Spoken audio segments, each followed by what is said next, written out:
when you look back at last night's game, I know you mentioned it after the game last night about how, I mean, you win the games, you're never going to complain about it, but just it wasn't Blue Jackets hockey for most of the night. Do you feel like that's maybe partly due to all the turnover? I don't, want to make excuses, but there's been a ton of turnover here lately that you guys have had to deal with. Maybe, but I don't think so. I think yesterday was one of those games where some guys were going, some others were not playing CBJ style. Looking at the game, some guys had really good games. Our top line was really effective.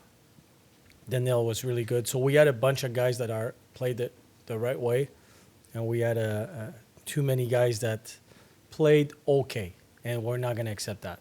So that's how it felt that way. We're a hard-working team. We have a good structure, and when we get away from it, it's so apparent. And I thought it was up and down. We've been consistent with our effort and our compete. And when it's not completely there, I think we see it now. And I think last night was one of those games. When you look forward, it's only 24 hours later, but when you look forward to tonight's game, it probably goes without saying that effort, it's got to be better against these guys. It was, the effort that's not so much, the effort, it was to compete. And when I say compete, is making strong plays with the puck as well. Not only the one-on-ones, but obviously we're facing a different opponent today. And that opponent is way, way stronger than what we've seen yesterday, where they're at in their cycle. So it's going to be a different game tonight for sure. Yeah, just dovetailing off that, you step up in weight class almost literally. Yep. Very physical team, very heavy team. How do you combat that?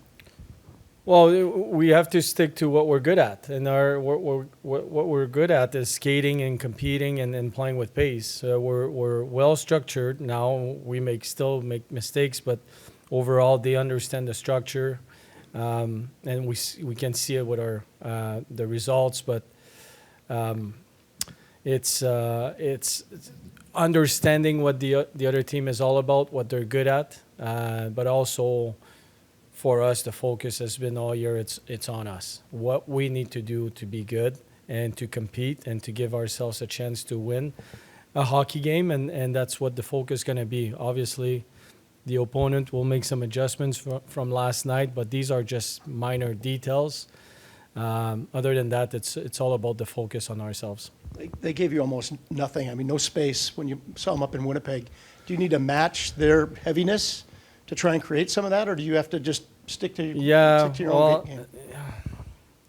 We can't.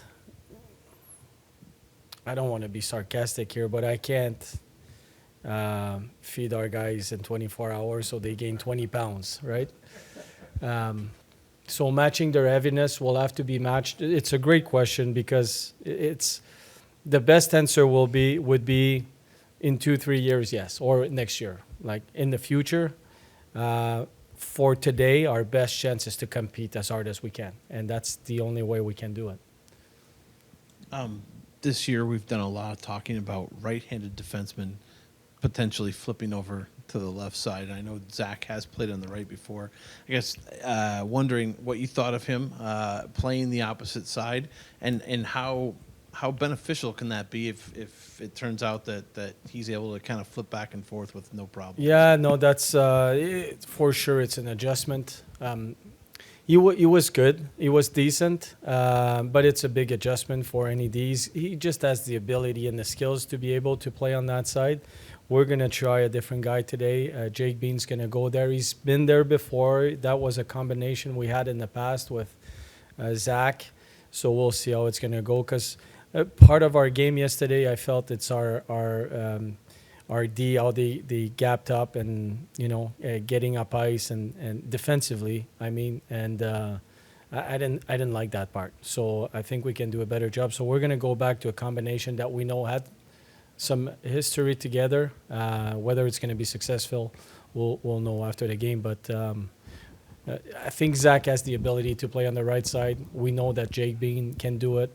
We know that Severson can play on the left side as a righty, and he's been pretty good at it. So we have some options there. Yes, to start. Just, you talked a little bit last night about how effective Jake has been over these last couple of games. He does it so quietly, almost cerebrally. Just his game, and today's a perfect example. The way you're able to move him and know he's going to be effective for you wherever he is on the ice. Yeah, he's been a real good, effective player for us. He prepares properly. He studies the game. He's in good physical condition. The mental part of the game, he knows what he needs to do on the ice. He's a guy that we rely on. You see him blocking shots, making good first passes. He's not avoiding any hits to make plays. His reads are really good, and that's a guy that we can move up and down the lineup. Very effective with Goodbranson. Goodbranson has an amazing season, I think one of his best in his whole career. And part of you never do anything alone. Good for Goodbranson, but there's also help from Bean, and Bean is also being helped by Goodbranson. So that's a real good combination there. But the way Jake Bean has been playing and his reads and his ability to process the game, I think against Winnipeg especially, that can be a good combination, him and Zach. Elvis. Yep.